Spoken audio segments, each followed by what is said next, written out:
Zhvilloj bisedën me musafirin tim të dytë, kësaj radhe për këtë ditë, për këtë nder të festës, kemi vendosur që si musafir të dytë ta kemi zotrim Mehmet Ballazhi, i cili është kryetari i Hanit të Elezit. Do të flasim për shumë gjëra bashkë, por do e nisim me festën, me qenë se sot është edhe ditë e veçantë. Zoti Mehmet, mirë se erdhët, kënaqësi t'ju kem këtu. Mirë, faleminderit për mundësinë me djallë. Normalisht, duke uruar edhe juve festën, gjithë shqiptarëve gjithashtu, çfarë do të thënë ka për ju kjo festë? Dhe për gjithë shqiptarët është... Natyrisht është festa qendrore shqiptarëve kudo që janë, për këtë arsye duhet të shfrytëzoj edhe këtë rast të uroj gjithë shqiptarëve, kudo që gjenden, brenda dhe jashtë Kosovës, që ta festojnë me dinjitet ashtu siç na ka hyrë shurime gjithëve. Po e festojmë ashtu siç duhet, apo i ka ikur paksa, po themi ndoshta është zbehur festimi i kësaj feste? Në fakt, nëse morëm një krahasim po para luftës dhe pas luftës, sigurisht se janë zbekt, ose tani kanë dalë obligimet të tjera, megjithatë festa e flamurit festohet gjithanë në të njëjtin emocion. Po tash të angazhimet, aktivitetet nuk janë sikur kanë qenë përpara, megjithatë festohet në një shumë të dinjitetshme. Shumë e vërtet, edhe në një farë formë ngërthen në vete fëmijë që nga moshat ndoshta shumë të hershme deri te moshat edhe madhore që i bën bashkë, është pjesë rre ndryshe. Po shumë e drejtë. Në fakt prej moshës vogël, themi kështu, fillon ai emocioni, fillon ai përgatitja, fillon ai vetëdijsimi për diçka që vërtet është diçka që s'duhet harrohet asnjëherë, dhe duhet të ketë kujdes në këso lloj ngjarjes, këso lloj festash që përfshin gjithë kombin anën banë botës, që nga mosha e re duhet të përgatiten në një farë forme që këta të jenë të gatshëm për me ditë saktësisht se po festohet dita e flamurit ose dita më e shenjtë kombëtare që është për gjithë shqiptarët. Shumë e vërtet. Juve si kryetar komune përjetoni më ndryshe, me më shumë përgjegjësi, apo si qëndron tani tek ju personalisht? Gjithmonë duke kujtuar edhe momente nga e kaluara, ndoshta edhe nga fëmijëria. Po kryetari i komunës është si një zot i shtëpisë. Natyrisht që ka përgjegjësinë për të tjerët, natyrisht që përgjegjësia bie mbi kryetarin e komunës, po megjithatë kur komuna funksionon në mënyrë të rregullt, në mënyrë të sinqertë, në mënyrë transparente, secili kryen punën e vet, ne përmes drejtorisë kulturës i organizojmë, i shkon mbarvajtja e këtyre festimeve përmes drejtorive të caktuara të cilët e kanë përgjegjësi për të arritur qëllimin ku ne kemi përfestuar festën e 28 nëntorit. Për atë sfida që kemi kaluar, se ka qenë vërtet një jetë shumë e vështirë, një sistem shumë i egër i atëhershëm, e sot kur e shef në për rrjete sociale që aq lehtë e fyjnë, e nënçmojnë, e diskriminojnë dikon përmes mesazheve që japin të tilla, kjo është merruse. Faktisht është e kundërta, që respekte, nëse ata respektojnë këtë periudhë, këtë sakrificë, realisht do ta kishin respektuar veten më shumë se neve që jemi pjesë e këtyre sakrificave. Sa ju ka ndihmuar pjesëmarrja juaj gjatë periudhës luftës dhe më pas në udhëheqjen që bëni sot me komunën? Ka qenë, normalisht ka qenë përvojë e re, që nuk mundet në shtatë gjithmonë të mi dho mundësia se cilët me marë përvoja të tilla. Nësë kemi pas ndonjë shkollim adekuat për çështje luftarake, kemi qenë oficer të asaj kohe, po vullneti ka qenë i madh, në ndërkohë ne kemi fituar përvoja për organizim, për mirëmbajtje të situatave të ndryshme, se varësisht prej rrethonave që janë kriju, për shembull ta marrim unë jam shumë me çështjen e minave, deminimin e terrenit, përcjellja e njerëzve, pra jam marrë me diçka që se kam pas profesion. Po kjo më ka ndihmuar pastaj më vonë që kam qenë në trupa mbrojtëse të Kosovës, pastaj ka qenë diçka më institucionale, pak më organizuar, pak më e fokusuar në çështjet profesionale dhe kemi marrë përvoja të reja. Më vonë krejt ka viti 2005-2006, shkolla e oficerëve të karrierës më ka ndihmuar jashtëzakonisht shumë, se ka qenë gjenerata e parë dhe vetme, po them si atëherë si shkolla e oficerëve të karrierës në Prishtinë. Këtu ka qenë menaxhim me resurse të ndryshme, e që mu më kanë hyrë punë pastaj në menaxhimin ndoshta edhe të komunës. Mirë, ka pas ndonjë moment kur keni qenë rrezik për jetën? Momente të shumta, të shpeshta, mos më thonë ndoshta të përditshme, por të shpeshta. Qoftë prej armikut që kemi parë, po them këta nga i Shushtria Jugoslave, qoftë nga ajo që se kemi parë që kanë qenë minimit të reneve që thash unë jam morë shumë në të ko me këtë pjetë, ka qenë rrezik që është darë gjithmonë me qenë i vëmendshëm në lëvizje, në veprime, që ka ndodhë momente të ndryshme, ka disa momente që ne kemi qenë rrezik. Ka pas një moment të zëmë që një shok yni ka ra në mina, ne kemi qenë kolon, do shta i treti, i katërt i ka ra në mina, ne kemi kalu. Pra një rrezik që s'ka ndodhë, fatmirësisht, po të tilla ka pas të shumta. Thash, qoftë nga sulmet që janë bërë nga ish ushtria Jugoslave, qoftë nga ato që se kemi pa minat që kanë qenë vendosura gjithandaj. Është periudhë ndoshta e hidhur, ndoshta shumë e fortë emocionalisht traumatike, por gjithsesi është mirë gjithmonë ta kujtojmë, e pse mos ta kujtojmë në këto raste si që janë festat, që të kujtojmë se prej nga vijmë dhe pse po festojmë. Pavarësia e Kosovës më pari ka kulmu nga sakrificat që kanë dhënë gjeneratat të shumta. Unë nuk mund ta marrë gjeneratën tonë që ka bërë një sakrificë dhe ka ardhur deri te pavarësia e Kosovës. Kanë qenë disa gjeneratat më hershme, po ka kulmu që ne jemi, unë personalisht po them jam shumë krenar që kam taku kësaj gjenerate, që t'jem unë pjesë e kësaj sakrifice, diçka që edhe unë mund të krenohem me një punë, por gjithmonë duke falenderu familjen, fillimisht për mbështetjen, për atë rrugën që ma kanë treguar në edukatën time që ka marrë në aspektin kombëtar, që kam qenë i formuar nga ta fillimisht, e pastaj me shokët, me gjitha ato faktorë të cilët kanë ndiku në formësimin tim kryesor. Bile thesha kështu pak ma aq që është bërë për të qenë unë pjesë e burgë, ndoshta në atë kohë e kisha falenderu shumë që është bërë si t'jem unë pjesë e burgët për të formësuar dhe më mirë. Se nuk më është me lavdru di kam që bërë shkaktar i burgët, po me gjithat, mrenda burgët ne jemi formuar. Ne kemi arritur që karakteri ynë të jetë në këtë aspekt më i përgatitur, ndoshta për sfidat më vonshme që rezultuan më vonë me luftën e Kosovës e më vonë edhe luftën e Maqedonisë. E gjithë jeta ka qenë sfidë. Mu më ka përcjellë që nga fëmijëria në fakt, po falenderus familja e para, pastaj të tjerët që gjithë secili që kam mbështetur këtë vizion tonin, pavarësisht se në të riu në moshën diku 15 vjeçare jam angazhuar në këto aktivitetet që nga shkolla e mesme, dhe pastaj kemi vazhduar gjithmonë gjatë rrugtimit duke u formsuar deri në kulmin e asaj sakrificës e aktiviteteve tona që ka qenë e fundit ka qenë lufta e Maqedonisë. Po megjithatë, të them një detaj, Koron ka marrë dhe kryetari i komunës në vitin 2021, pa ta vendosur që ekipet të jetë i moshës së re, me një përbërje të barabartë gjinore, me një përfaqësim gjeografik, profesional, edhe tash jemi ullë në tavolinën që unë veç i kisha nënshkruar vendimet, aktemërimet, edhe i thash kështu, ma konkretisht. Thash, mos u mundoni që të arrini patriotizmin tim që kam arritur në kohë të ndryshme, sepse është e pamundën. Arsyeja se duhet kthehet koha mbrapa. Jemi kohë të tjera, po. Por, mund të arrini të jeni edhe ma patriot, ose patriote se unë, nëse arrini me bë punën në bazë të përgjegjësive që i kene. Pra, sot na duhet zhvillimi i institucioneve, në këtë rast zhvillimi i komunës, përmes projekte ose përgjegjësive që i marrin e që dalin nga ligji, nga kushtetuta, nga udhëzimet administrative. Që kam krijuar një ekip të tillë që vërtet kemi pas një besim të reciprok me të gjithë drejtorët e drejtoreshat, në kryetarë dhe gjithë stafin tim që kam aty, gjithë secili është bazuar në ligjin, rregulloret dhe në mbështetjen time të plotë që kanë pas për të vepruar sipas asaj që unë kam menduar përmes objektivave të mia të arrijm qëllimin kryesor, zhvillimin e komunës sonë të Lezit. Të diskutojmë pak komunën dhe të arriturat e komunës së Hanit të Lezit. Për ju, cila është krenaria më e madhe gjatë mandateve tuaja?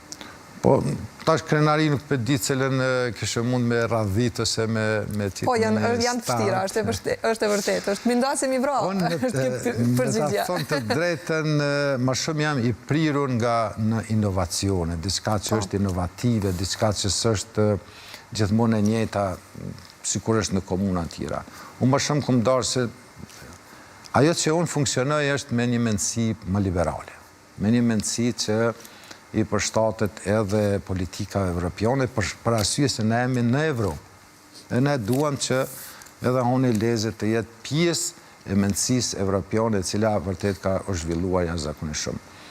Tani çka mund të ketë aty për të krenu, varësisht njerëz se si kanë me vlerësu. Thash, jemi komunë e vetme lidere në barazi gjinore. Ne kemi të kaluar 50% e barazi gjinore në ekipin që e kam.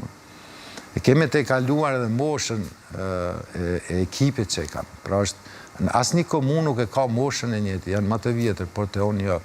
Ka pas drejtoresh të me 21 vjeqe që është emru drejtoresh, ose 24 vjet, 25 vjet. Pra krejt aty dikon sillet e mosha mesatare ka qenë pak mbi 30 vjet. E përgjithshme po flas këto.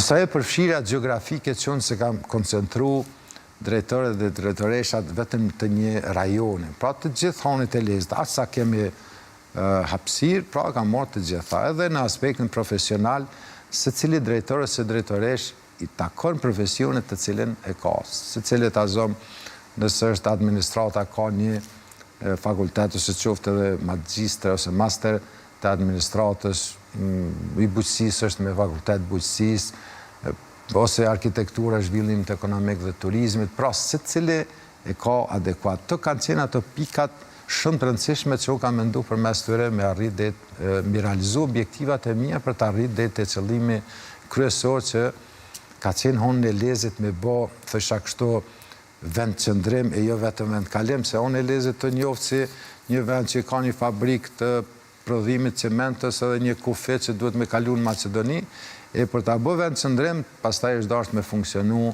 me implementu projekte të cilat vërtet njerëz kanë më ardhur me pa diçka interesant në anë lezit që më herët s'ka qenë. Ja keni arritur të dilni mban gjitha atyre zotimeve që keni patur, por ndoshta edhe më shumë? Shëve, në bazë të objektivave që të tjera, them, i kanë gapit azom, i ka marrë disa nga objektiva gjatë prononcimet mija në për emisione ndryshme dhe ka nëzirë diku 78 objektiva. Me gjithë ato të thënë premtime, unë nuk i kam qytë premtime, kanë qenë objektiva. Po kemi realizu edhe për te objektiva që ne kemi para pa. Që ndoshta s'janë para pa marët, po në ndërko gjatë rrugës janë fut. Konsiderut nevojshme. Unë me shumë krenari për thëmë të ato që i thash marët të inovacionet edhe të digitalizimin për shkolla. Ne fatmirësisht, a fatkeqësisht i kemi 4 shkolla gjitha në Antelezit. Pra është një e mesme dhe 3 fillore. Dhe jemi komuna e vetme që i kemi në gjitha shkolla digitalizimi duke përfshi e shkollorën si platformë digitale dhe tabelat smart. Ka Prishtina më duket një disa shkolla, po si ka në gjithë komunën. Ne kemi gjitha, ose nuk kemi mësim të kombinuar. Ka qenë një shkollë, kur ka marrë në kam gjithë me mësim të kombinuar, edhe ata kemi riorganizu, dhe tani nuk kemi mësim të kombinuar. Pra jemi në disa qështje, në disa shkollë, jemi lider në krahasim me komuna tjera. Kështu që unë mendoj që kemi arrit një numër të madh të objektivave, qëllimin kryesor që vërtet honi e lezit, të jetë i njohur pak a shumë, thash mos jetë vetëm vend kalim sa për të shkuar në pranë të lezit. Po mirë, si ka arritur në një farë forme që këtë rolin që ka honi e lezit, apo këtë njoftësin që njifët pikrisht për atë, që ta te kaloj. Edhe cili është më pas ajo marrëveshja... Cili është Chelsea, po me ndoni i suksesit. Po. Unë mendoj që besimin ndërsjellët me ekipin cilin punon, kjo është Chelsea i suksesit nëse do në me arrit dikush tjetër. Unë e thash fillim, kur kam emru drejtor dhe drejtoreshat, kam thënë kështu, doni të më besoni mu dhe sa unë ju kam besuar në punë dhe përgjësit, atëre kemi arrit një marrëveshje që t'i besojmë njëri tjetrit, nuk ka politikë që zhvilluar partijake brenda ekipit tim, edhe pse kam të partive të ndryshme, pra se kam pas për bërgjë në një farforme të them kështu, po kam të nga Lidha Demokratike, kam nga Partia Demokratike, kam nga lëvizja vetëvendosje, kam nga organizatat jo qeveritare se civile, shto që kam bërë një mix të përbër nga gjitha këto përcaktime politike dhe u kam thënë që në institucion e komunës nuk do të ketë zhvillimet të politikave partijake për ta zbe ndoshta atë qëllimin kryesor të ngritjes së institucionit. E ky besoj është cilësi i suksesit për të arritur në një komunë. Ka pasur mos pajtime në këtë? Jo, mos pajtime s'kemi pas, dhe shpeshherë në thëmë jam jo i kënaqur, por shumë i kënaqur me përkushtimin e punës së secili drejtor dhe drejtoresh, cila ka bërë me të vërtet me shumë dashuri, ka bërë këtë punë dhe ka marrë me shumë përgjegjësi punën cilën ju ka ngarkuar me emërimin e tyre të sajës e të tij. Kështu që nuk them që ka pasur mos pajtime, ndoshta ai skepticizmi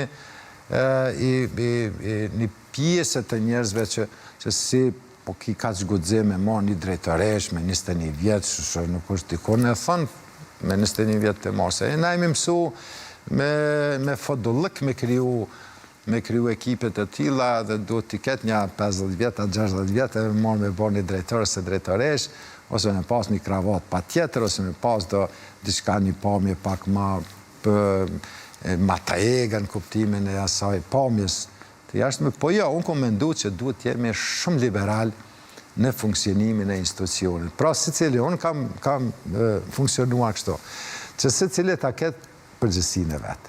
Në profesionin që e ka dhe në drejtorin që e ka, të menaxhojnë me atë pjesën e ekipit që e ka brenda drejtorisë. Gjithsesi, unë po besoj që ky mendimi për moshën e drejtoreshës 21 vjeçare është valid, sepse të gjithë e kërkojnë një parapregaditje, një eksperiencë, edhe normalisht vjen si një bum kur të ndëgjon që është emëruar një drejtoresh në moshën 21 vjeçare. Kur dilte ndonjë për të pranuar ndonjë punëtor, gjithmonë ka qenë 2-3 vjet përvojë pune duhet të ketë dikush të pranohet aty. Tash ku më marr një drejtor, një vetë që s'ka qenë asë njëherë pjesë e institucionet dhe si duhet ta marrë atë përvojë. Kjo ka qenë sfidë ndoshta që është dashur me mendu mirë e dashur me rreziku. Ky rreziku ka qenë politik, që jo më shumë në rrezik, po politik, po e mira që kam besu në ta. Kam besu në ata që ata ma kam thënë që janë të përkushtuar për punë, që unë ja kam arrit edhe s'kom bo kes me këtë punë. Tash atë janë u besoj të kënaqur nëse e thonë kështu një transparente. Mja dhënë mundësi në shumë mirë. Na kemi thonë që rinia është e ardhmja e këtij vendi. A mu kemi thonë me gojen plot, po pa vepru drejt për drejt. Pa u dhënë mundësit e duhura. Po, pa ja dhënë mundësi. Nëse themi rinia është e ardhmja e këtij vendi, kemi prit mi boka 40 vjet ata për me inkuadru dikon. U kam mendu që nëse është e ardhmja e këtij vendi, duhet me inkuadru me kohë, desa e në 3, jo masi të bëj një mosh. Kjo ka qenë ide që të përfshien rinia dhe ajo që shumë e rëndësishme për mua ka qenë që unë kam mendu ose kam vlerësu që tjetë grupet e marginalizume të shoqërisë të mbështes më shumë se kudoherë. Tash cilat janë ato grupet marginalizume, kam konsideru që janë rinia në përgjithësi, studentët, hendikosi, rinia që janë përfshirë për ekipet të ndryshme sportive, pensionistët, pra ato që dikush nuk i ka pasi vlerë e shoqërisë përveç se kur kanë pas nevojë për votat e tyre. E ndaj kemi mbështeti, asa kemi pas mundësi, normalisht edhe buxheti është i limituar, është buxhet i vogël, po megjithatë mbështetjen maksimale ja kemi dhënë. Jemi te minutat e fundit, zoti Mehmet, krejt çfarë do doja nga ju është një mesazh për trinjt, me qenë se edhe i përmende gjatë gjithë kohës për mundësinë që duhet t'ju japim. Ata nuk e kanë përjetu luftën, por gjithsesi vazhdojnë të jetojnë në këtë liri, ta gëzojnë edhe të ndëgjojnë gjatë gjithë kohës për luftën. Natyrisht të rinj duhet ta kenë vetbesimin, po nuk është e vetmi që është vetbesimi për të arritur deri te suksesi, për t'ju bashkangjitur një procesit, por është edhe besimi ndërsjellë, se mund të ketë njëri vetbesim, por mos të ketë besim tek të tjerët. E duhet ta krijojnë këtë besim. Për me kriju këtë besim, ne mund të jemi shembull për ta që mund t'i besojnë kryetarët e komunës për përgjegjësitë që i marrin. Po mos të hezitojnë me marrë përgjegjësi se i garantoj që mund t'ja dalin secili që merr me përkushtim punën e tyre. Krejt për fund, e dëshiron një bashkim kombëtar? Bashkimi kombëtar është i domosdoshëm. Ne kemi luftuar për bashkimin kombëtar. Ne kur kemi dhënë betimin edhe atëherë kur kemi organizuar në grupe ilegale, kemi dhënë betim për bashkimin e gjitha trojeve shqiptare. Dhe gjatë luftës kemi dhënë betimin për bashkimin ose luftën për bashkimin e gjitha trojeve shqiptare. Dhe sot, sigurisht se kisha dhënë betimin e njëjtë që kemi dhënë atëherë, por tani kanë ndrruar specifikat, kanë ndrruar agendat të tjera që ne duhet i përshtatemi, po jo në mënyrë klasike një bashkim kombëtar, se pastaj na del e puna e kushtetutës që s'na lejon, dhe këtë na del pak problem. Po përndryshe bashkimi kombëtar është mos i domosdoshëm të punohet drejt bashkimit kombëtar. Shumë kënaqësi që u pata në studio, uroj festën edhe një herë, juve dhe gjithë shqiptarëve kudo që janë. Faleminderit që ishit pjesë e emisionit 410 dhe uroj shumë suksese në 4 vitet e ardhshme për të bërë Hani e Lezit ashtu siç e keni